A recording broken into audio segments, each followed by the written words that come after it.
வணக்கம், நான் சுryathangaraj. இன்றைக்கி நாம் ரொம்ப டேஸ்டியான ஜூஸியான ரசகுல்லா எப்படி ஈஸியாக செய்கிறது அப்படிங்கிறத பார்க்கலாங்க. இந்த ரசகுல்லா செய்ய நம்மளுக்கு வெறும் 3 பொருள் போதுங்க. பால், எலுமிச்சம்பழம், அப்புறம் சர்க்கரை. இது இருந்தாலே நம்ம இந்த ரசகுல்லாவை ரொம்ப ஈஸியாக செஞ்சிடலாம். இப்போ இந்த ரசகுல்லா எப்படி செய்கிறது அப்படிங்கிறத பார்க்கலாம் வாங்க.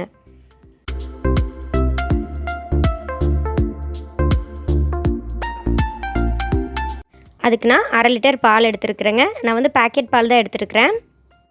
பேக்கெட் பால் இல்லை பசும்பால் நம்ம எதில் வேணாலும் பண்ணலாம். பேக்கெட் பாலில் பண்ணும்போது நம்மளுக்கு இன்னும் கூட கொஞ்சம் குவான்டிட்டி அதிகமாக கிடைக்கும். இப்போ இந்த பாலை காய்ச்சிக்கிறேங்க. காய்ச்சி இது பொங்கி வரும்போது நாம் இந்த வந்து ஆஃப் பண்ணிடணும். ஆஃப் பண்ணிவிட்டு 1 நிமிஷம் பக்கமாக விட்டுறணுங்க.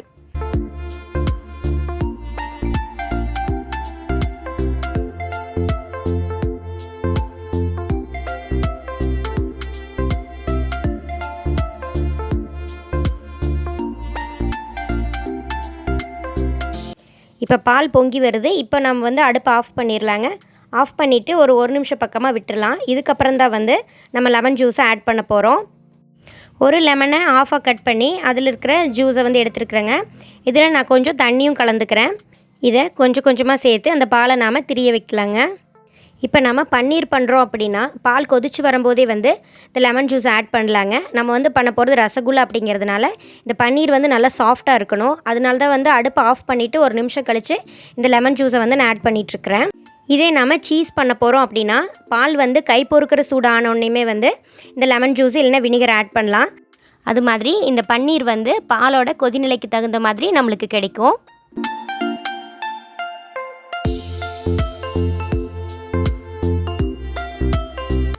இந்த அளவுக்கு பால் பிரிஞ்சு வர அளவுக்கு நம்ம லெமன் ஜூஸ் வந்து ஆட் பண்ணிக்கிட்டே இருக்கலாங்க. இப்போ பாருங்கள், பால் வந்து நல்லா பிரிஞ்சு வந்துருச்சு. இப்போ நம்ம வந்து இதை வடிகட்டிடலாம்.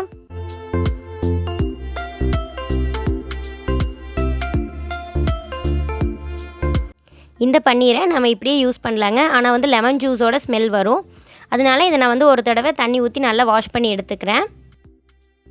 அதுக்கப்புறம் இதில் இருக்கிற தண்ணியை ஃபுல்லாக நம்ம வந்து வடிய விடணுங்க. ஒரு 90% தான் வந்து இதில் தண்ணி வடிஞ்சிருக்கணும். கொஞ்சம் வந்து இதில் ஈரப்பதம் இருக்கணும். அப்போ தான் நம்மளுக்கு வந்து உருண்டை பிடிக்கிறதுக்கு ஈஸியாக இருக்கும். இப்போ அதில் இருக்கிற தண்ணி வந்து கொஞ்சம் வடியட்டும்.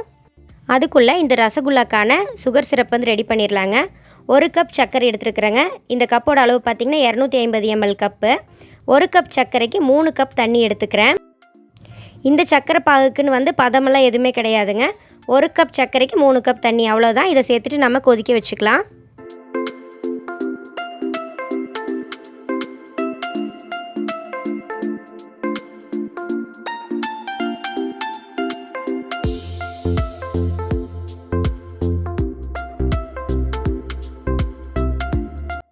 இந்த சுகர் சிரப் ரெடி ஆகிட்டுருக்கிறக்குள்ளே நம்ம ரெடி பண்ணி வச்சுருக்கிற பன்னீர் வந்து தண்ணியெலாம் வடிஞ்சு இப்போ ரெடியாக இருக்குதுங்க. இதை வந்து நம்ம உருண்டை பிடிச்சிக்கலாம். அதுக்கு முன்னாடி இந்த மாவு நல்லா நம்ம பிசைஞ்சு எடுத்துக்கலாம்.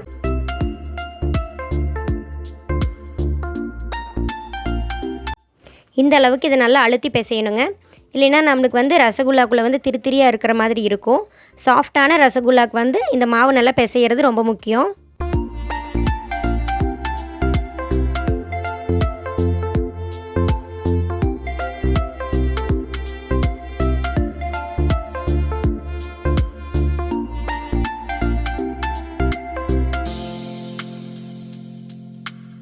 இப்போ நம்மளுக்கு நல்ல சாஃப்டான மாவு ரெடி ஆயிடுச்சுங்க. இப்போ இதை நம்ம உருண்டை பிடிச்சி எடுத்துக்கலாம்.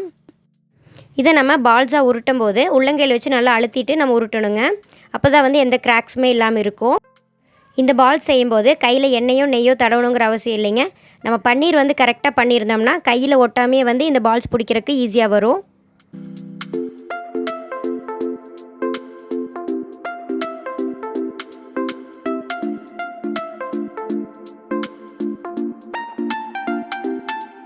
இப்போ இந்த உருண்டைகளெல்லாம் ஏற்கனவே செஞ்சு வச்சுருக்கிற சுகர் சிரப்பில் நம்ம சேர்த்துக்கலாங்க.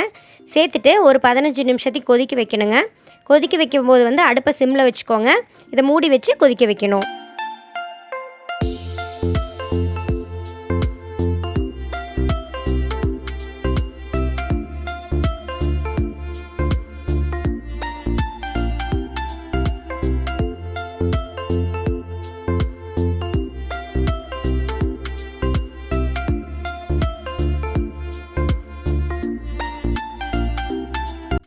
15 நிமிஷத்துக்கு அப்புறமா இப்போ நம்ம லிட்டை ஓப்பன் பண்ணி பார்க்கலாங்க.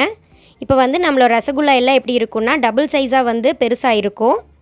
அந்த சுகர் சிரப் எல்லாம் வந்து அந்த ரசகுல்லாக்குள்ளே ஃபுல்லாக இறங்கி நல்லா ஜூஸியாக இருக்கும். இது ஆறுனதுக்கப்புறமா ஃப்ரிட்ஜில் ஒரு 10 நிமிஷத்துக்கு பக்கமாக வச்சுட்டு அதுக்கப்புறம் எடுத்து சாப்பிட்டிங்கன்னா ரொம்ப டேஸ்ட்டாக இருக்குங்க. இப்போ நம்ம ரசகுல்லா ரொம்ப டேஸ்டியாகவும் ஜூஸியாகவும் ரெடி ஆயிருச்சு. இது எப்படி இருக்குது அப்படின்னு செஞ்சு பார்த்துட்டு எனக்கு கமெண்ட்ஸில் சொல்லுங்கள். இந்த வீடியோ உங்களுக்கெல்லாம் பயனுள்ளதாக இருந்திருக்கும் நம்புகிறேங்க. சீக்கிரமாகவே நான் உங்களை அடுத்த வீடியோவில் சந்திக்கிறேன். நன்றி, வணக்கம்.